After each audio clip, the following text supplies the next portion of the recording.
Here is a great talk about the agenda that's being put forth by the SCO. What is it? It's an exciting thing for regional cooperation, and you'll be amazed to see how much individual policies of the group members have shaped this collective approach. The leaders of Shanghai Cooperation Organization gathered for their annual summit.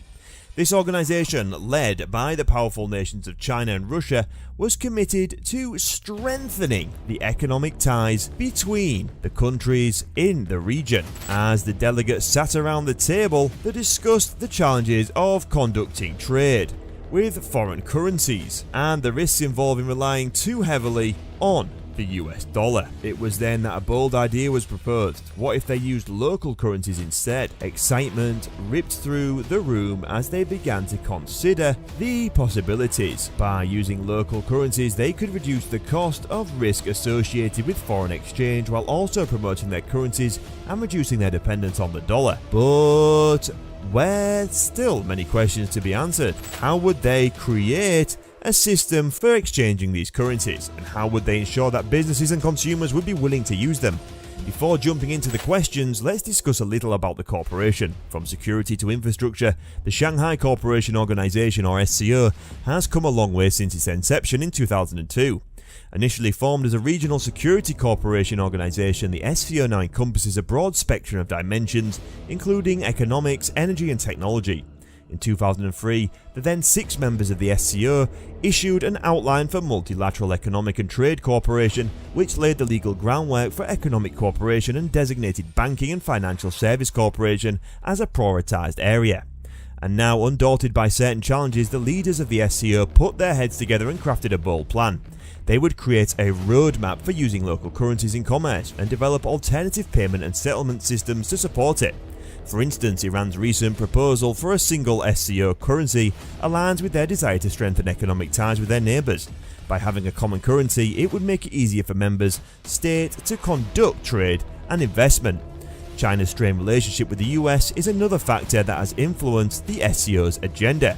As the world's 2 largest economies, any disagreement between them can have ripple effects on the global economy.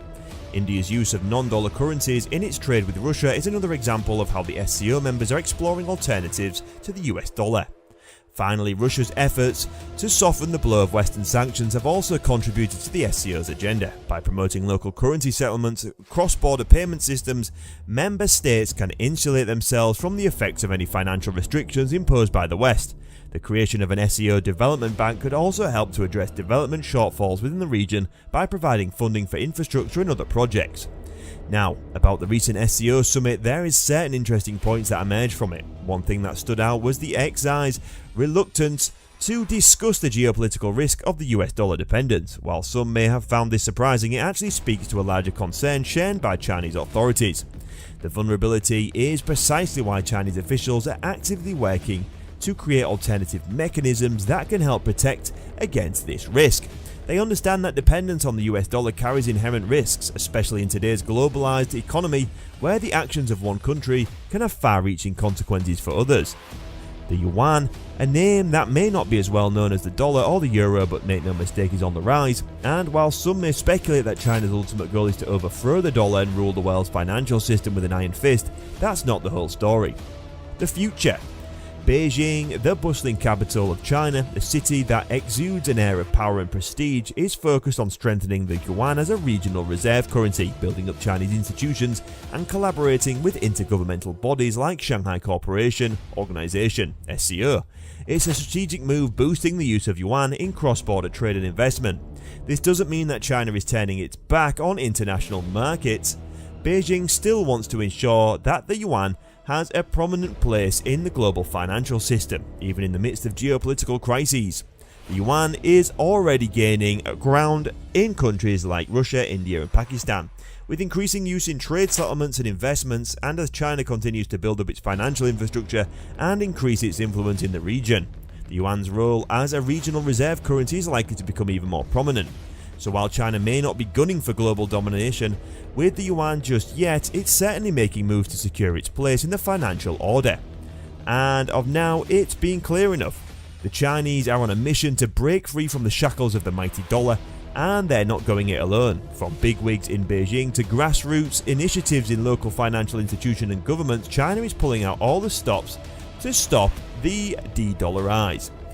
And one prime example of their determination is the Sino-Russian Financial Alliance, the dynamic duo made up of Harbin Bank, a commercial bank from China's bustling city, and Russia's Sberbank, the nation's largest savings bank, have teamed up to create a non-profit cross-borders financial cooperation organisation that's shaking things up. Their main goal? To turbocharge Sino-Russian trade, foster an all-encompassing financial partnership, and champion the use of local currencies in bilateral transactions.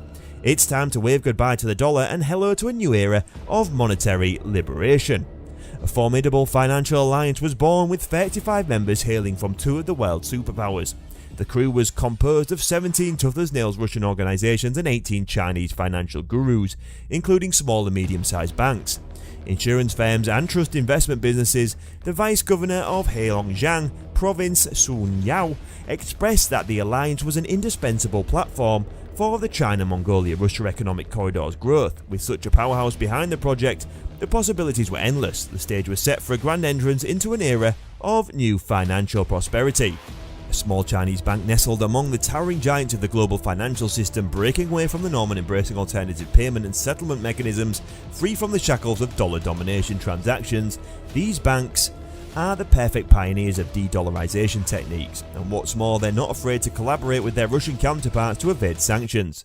Take for instance Harbin Bank and Heilongjiang Province. These fearless financial players aren't cowed by the prospect of secondary sanctions, even after the US imposed sanctions on Russian financial institutions in retaliation for Russia's invasion of the Ukraine in February. Instead, they've boldly released their 100 measures in May of this year, a sweeping effort to fulfill the desires of Heilongjiang local party leaders and expand financial ties with Russia. In a world where the financial status quo regains supreme, these small Chinese banks are shaking things up and embracing change. It's like a high-stakes games of financial chess. After the US government declared sanctions against Russian banks, it seems like China's big banks were quick to make their move. The Bank of China and the Industrial and Commercial Bank of China have pulled out their pawns by halting transactions with Russian firms. But wait, what's this? It seems like the small and medium banks involved in the Sino-Russia Financial Alliance have a trick up their sleeve. They suggest using the cross-border interbank system, hard cash, to evade the sanctions. Will this be enough to turn the game around? What do you think about China's efforts to reduce the dependence on the dollar? Do you think it's a wise move? I'd love to hear your thoughts in the comments. Thanks for tuning in. At our channel, we strive to empower our viewers with knowledge and understanding of the financial world. If you haven't already, we encourage you to subscribe to our channel and turn on notifications. Feel free to share our videos with your family and friends and colleagues who may also benefit from the information shared on our channel. See you in the next one.